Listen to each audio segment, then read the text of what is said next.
Class 8 mathematics chapter 14 है factorisation. इस video में हम एक्सरसाइज 14.1 का क्वेश्चन नंबर 1 के सारे पार्ट्स करेंगे। टोटल 8 पार्ट्स है इसके।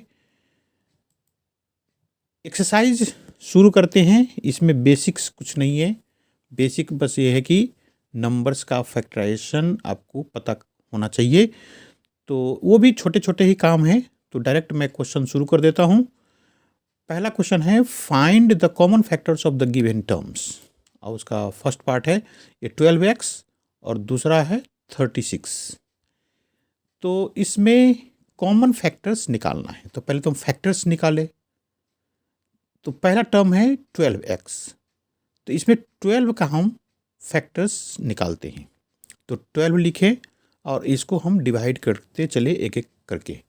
तो ये 12 इवन नंबर है, वैसे भी लास्ट में 2 है तो ये 2 से डिवाइड हो जाएगा। तो 2 से डिवाइड करेंगे हम 12 को तो ये 6 आएगा। और ये 6 2 से डिवाइड हो जाएगा तो 3 आएगा। तो इस तरह से 12 का फैक्टर्स आया 2 × 2 × 3। और यहाँ पे तो हमें 12x है, तो अब 12x लिखेंगे तो 12 की जगह पे ये 2 × 2 × 3 लिखे और लास्ट में जो x है उसकी जगह पे x लिख दे और सभी मल्टीप्लाई है। अगला नंबर है 36। तो 36 को भी हम ऐसे फैक्टराइज कर दें। तो ये इवन नंबर है, लास्ट में 6 है इस कारण से, तो इसको हम 2 से डिवाइड करेंगे तो हमें मिलेगा 18। फिर से इवन हो गया ये, तो 2 से डिवाइड कर दे तो ये आ गया 9 और 9 3 से डिवाइड हो जाएगा तो रहा 3। तो इस तरह से 36 का फैक्टर्स होगा 2 × 2 × 3 × 3। तो यहाँ पे लिखे हम 2 × 2 × 3 × 3। इसमें कोई लेटर नहीं था, जैसे इसमें x है, इसमें कोई लेटर नहीं था, ये सिर्फ नंबर था। तो 12x का भी सारे फैक्टर्स हमने लिख दिया, 36 का भी सारे फैक्टर्स लिख दिया। अब हमें इसमें पता करना है कि कॉमन कौन कौन सा है। तो कॉमन फैक्टर्स आर, अब देखें, एक तो ये दोनों में है तो एक तो 2 लिखेंगे। फिर इधर ये दूसरा भी 2 दोनों में है और तीसरा ये 3 ये भी दोनों में है और लास्ट का रह गया x। तो इसमें x है, इसमें नहीं है, और इसमें 3 है, उसमें नहीं है।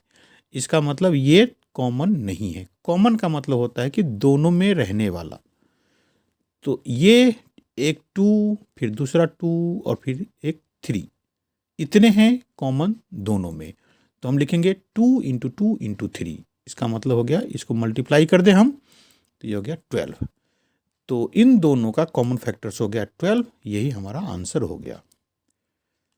इसका सेकंड पार्ट है 2y कॉमा करके 22xy। तो नंबर बिल्कुल छोटे छोटे हैं, हमें इसको फैक्टराइजेशन करने की ज़्यादा ज़रूरत नहीं है। 2 और y है तो इसको लिख देंगे 2 × y, कि 2 तो सिंपलेस्ट नंबर है, सबसे छोटा है। 2 से छोटा क्या होगा, 1 ही रहता है।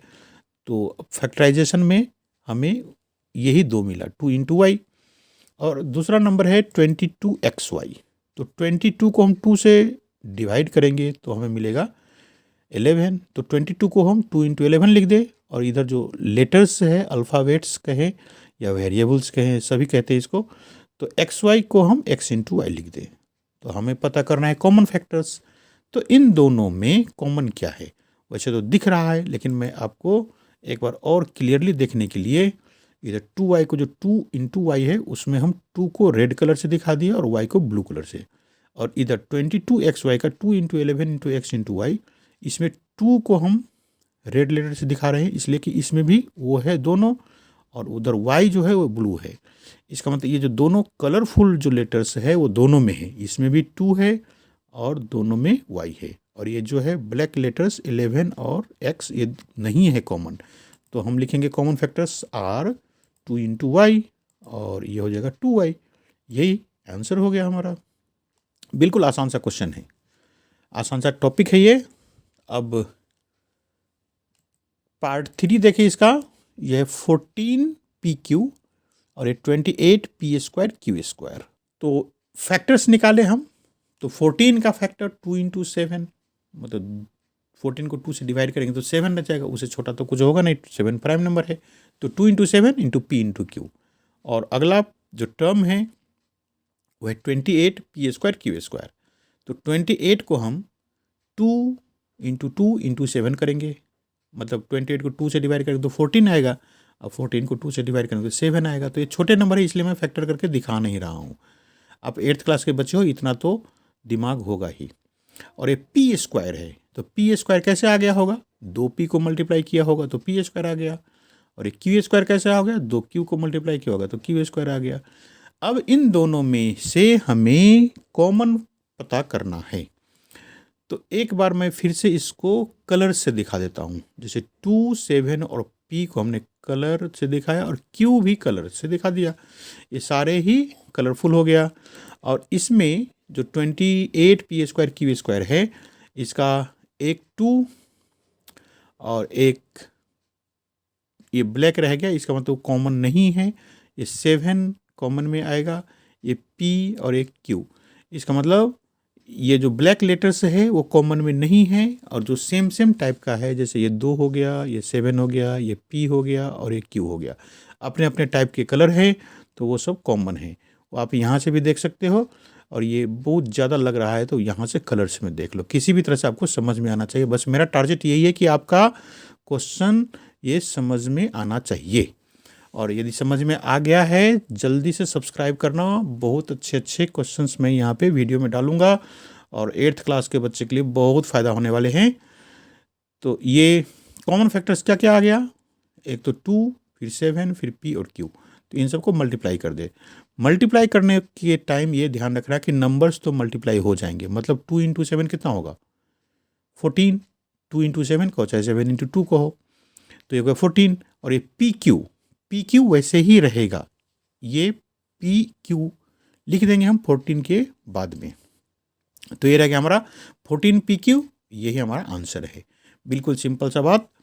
अब अगला पार्ट देखते हैं 4। तो इसमें है 2x, फिर कॉमा करके 3x स्क्वायर और कॉमा करके 4। इसमें 3 टर्म्स है, छोटे छोटे नंबर से। इसको देखें, 2x को क्या लिखेंगे, 2 × x, और 3x स्क्वायर को क्या लिखेंगे, 3 × x × x। ये 2 बार x क्यों लिखा, क्योंकि यहाँ स्क्वायर था, इसके पावर को 2 को स्क्वायर बोलते हैं।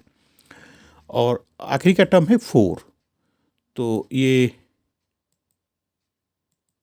4 यहाँ पे लिख लेते हैं, 4 छूट गया था हमारा, तो 4 का हो गया ये 2 × 2। अब ये देखो, इन तीनों में कोई भी टर्म कॉमन नहीं है। जैसे कि इसमें 2 है, x है, इसमें x तो है लेकिन 2 नहीं है। तो ऐसा लगता है कि यही दोनों रहता तो x तो हो जाता कॉमन, लेकिन इसमें 2 नहीं है और इसमें x नहीं है। हमें जो भी कॉमन पता करना होगा नंबर, वो सारे टर्म्स में होना चाहिए। इस बात को फिर से देखो, इसमें 2 है, इसमें 2 नहीं है, तो कॉमन नहीं हुआ 2। इसमें x है, इसमें x है, लेकिन इसमें x नहीं है, तो x भी कॉमन नहीं हुआ। मैं वो नंबर ढूंढ रहा हूं जो कि तीनों में होना चाहिए, तो तीनों में ऐसा कोई भी नंबर नहीं है। तो मल्टीप्लिकेशन में 1 तो सब में होता है, मतलब 1 से किसी भी नंबर को मल्टीप्लाई कर दो तो आंसर वही रहेगा। तो इस तरह से किसी तरह से काम चलाओ, आंसर बना 1। कुछ कॉमन नहीं है तो 1 है, ठीक है। तो इसका आंसर 1 ही रहा। अगला पार्ट है 5th नंबर। तो ये 6abc, 24ab स्क्वायर और 12a स्क्वायर b। तो फैक्टर्स निकाल ले पहले हम 6abc का। नंबर्स को तो हम छोटे छोटे कर देंगे, तो 6 है तो 2 × 3 हो गया। और abc बिना पावर का है, तो एक बार a लिखेंगे, एक बार b लिखेंगे, एक बार c लिखेंगे, ये हो गया। अब है 24ab स्क्वायर। तो 24 को हम फैक्टर्स निकाल करके, क्योंकि 24 छोटा नंबर है, आप लोग भी 8th क्लास में हो तो ये ऐसे ही डिवाइड कर लोगे बिना फैक्टर्स निकाले। तो यदि हम 2 से डिवाइड कर दोगे तो 12 हो जाएगा, 12 को 2 से डिवाइड कर दो तो 6 हो जाएगा, 6 को 2 से डिवाइड कर दे तो 3 हो जाएगा। तो इस तरह से 24 की जगह पे हम 2 × 2 × 2 × 3 लिखेंगे। ये अच्छे से समझ लो कैसे किया। जैसे 2 × 2 × 2 × 3 12, ये सब मिल करके 24 दिया। और a का कोई पावर नहीं इसलिए एक ही बार लिखा, b के पावर 2 है तो 2 बार लिख दिया। अब हमें कॉमन फैक्टर्स ढूंढना है, नहीं तीसरा टर्म रह गया, ये 12a स्क्वायर b है। तो 12a स्क्वायर b को हम 12 की जगह पे 2 × 2 × 3 कर देंगे। और ए स्क्वायर है तो 2 बार ए लिख दिए मल्टीप्लाई करके, एक बार बी। अब ये तीनों टर्म्स लिख दिया। इस क्वेश्चन में 3 पार्ट्स थे। तो अब हमें इन तीनों टर्म्स में कॉमन आने वाले नंबर्स कहे या लेटर्स कहे वो ढूंढना है। तो यहाँ पे मैं वो कलर्स यूज कर रहा हूँ क्योंकि बहुत सारे भीड़ मचा रखा है इन नंबरों ने, तो इसलिए मैं कलर यूज कर रहा हूँ ताकि आपको ये सभी दिखाई दे क्लियरली। ये तीनों में 2 दिख रहा है और तीनों में ब्लू कलर में 3 दिख रहा है, और ए बी और ए बी ये तीनों टर्म्स में हैं। बाकी जो ब्लैक लेटर्स में हैं वो तीनों में कॉमन नहीं है, इसलिए हमने उसको छोड़ रखा है।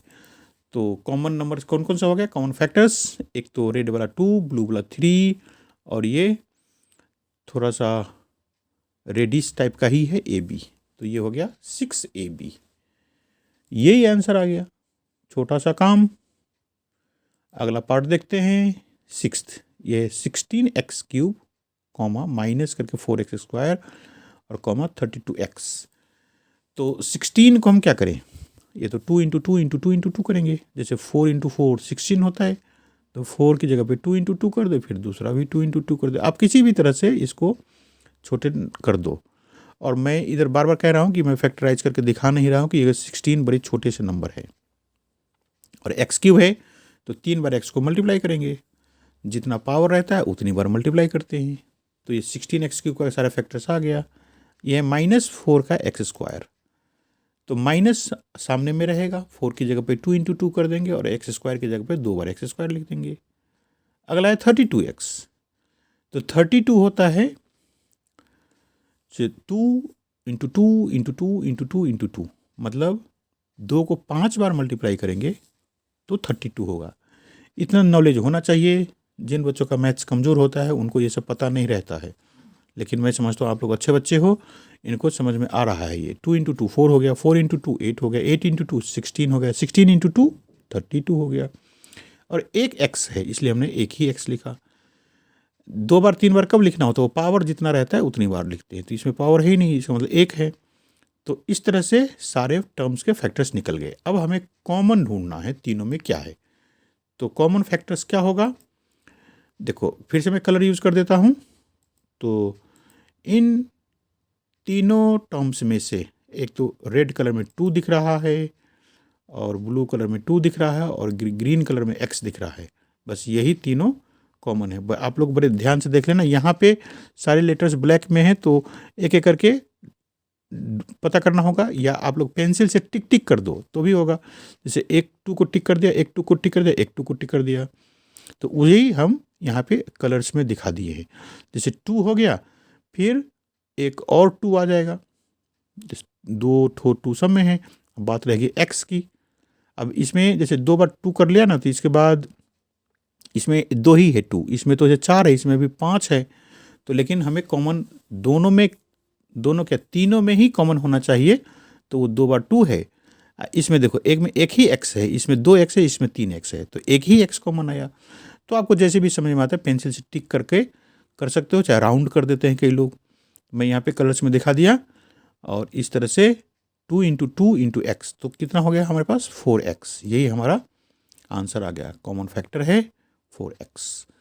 अगला पार्ट इसमें है 10PQ माइनस 20QR इंटू, और आखिर का टर्म है 30RP।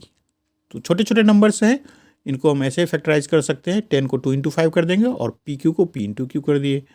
20 को हम कैसे करेंगे, 2 से डिवाइड कर देंगे 10 हो जाएगा, फिर 10 को 2 इंटू 5 कर देंगे तो 2 इंटू 2 इंटू 5 इंटू QR।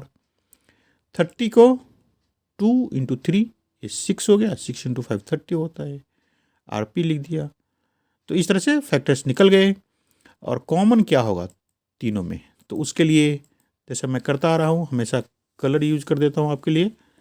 तो ये एक तो 2 दिख रहा है सब में, और एक 5 दिख रहा है सब में, और देखो इसमें PQ है, इसमें QR है, इसमें RP है। तो तीनों में P भी नहीं है क्योंकि बीच वाला में P नहीं है, Q लास्ट वाला में नहीं है, और R पहले वाला में नहीं है।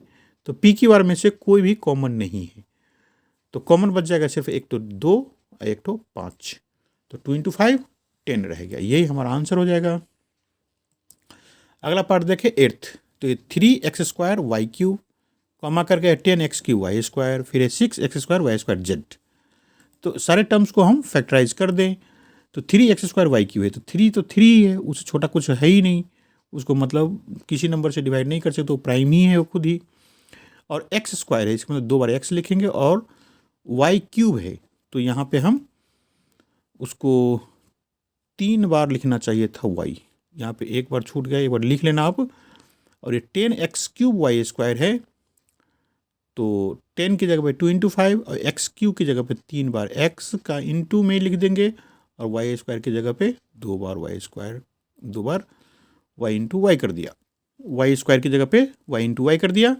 और ये है 6x² y² z, तो 6 की जगह पे 2 × 3, x² की जगह पे 2 बार x का इंटू में, y² की जगह पे 2 बार y का इंटू में, और z को एक बार हम, क्योंकि पावर नहीं है तो एक ही बार लिखेंगे। अब कॉमन क्या है, तो कॉमन आएगा, देखो एक कलर्स में यूज करेंगे तो 2x है कॉमन और 2y है कॉमन। यहाँ पे एक मिस्टेक हो गया है, मैं पहले भी बोला था, इसमें y³ है तो 3 बार y लिख लेना यहाँ पे, वहाँ पे भी 3 बार y लिख लेना। तो हमें कॉमन फैक्टर्स ढूंढना है, तो क्या क्या होगा वो, x² मतलब x × x फिर इंटू y × y। तो इस तरह से ये हो गया x² y²। नंबर्स को बात करें तो नंबर में कॉमन कोई नहीं है, जैसे इसमें 3 है, इसमें 3 नहीं है, तो बात खत्म हो गई। जब है ही नहीं तो, क्योंकि हमें वो नंबर ढूंढना होता है जो कि तीनों में हो, तो इसमें अकेला 3 है, इसमें 3 नहीं है। वैसे लास्ट वाले में तो है लेकिन बीच वाले में नहीं है, इसलिए 3 कॉमन में नहीं आएगा। तो आंसर हो जाएगा x² y², ये ही आंसर हो गया।